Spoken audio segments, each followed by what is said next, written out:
ini, saat ini, supaya Bapak Ibu tidak ada pemikiran dan mengasumsikan macam-macam terhadap kepala sekolah. Untuk kepala sekolah,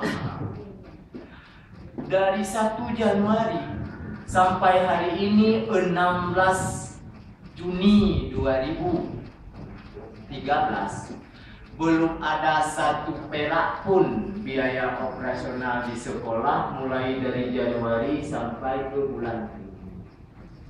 Ujian nasional sudah kita laksanakan. Penerimaan siswa baru akan dimulai besok.